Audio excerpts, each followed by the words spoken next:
All Yarises aren't created equal. One is a throwback to the days of less than glorious economy cars, while the other is the epitome of cheap, but cheerful. Our rating applies to the latter, which comes standard on the 2018 Yaris IA starting at an average 5. We give the Yaris IA a point for its available manual transmission, but drop 1 for a meager engine that requires that manual to wring every inch of power. Its ride and handling are good for the money, but we'd expect that from a vehicle that's sold as a Mazda worldwide. The Yaris hatchback would rate much lower if taken alone.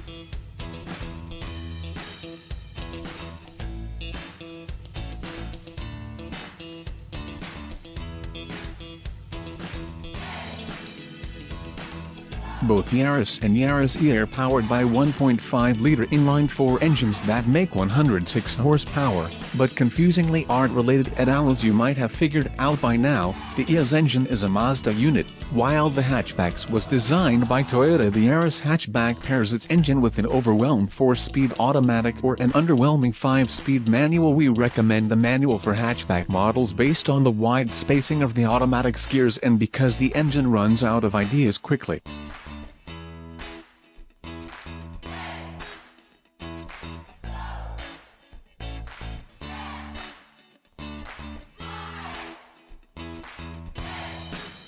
Approaching fun requires a large compromise of time and quiet to get there.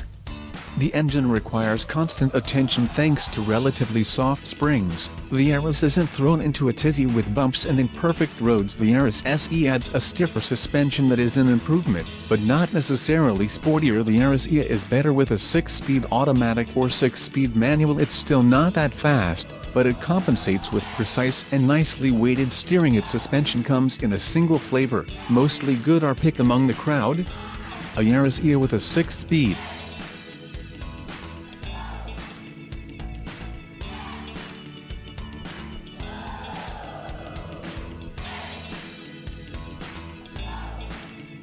It's a reasonable fun on a tight budget.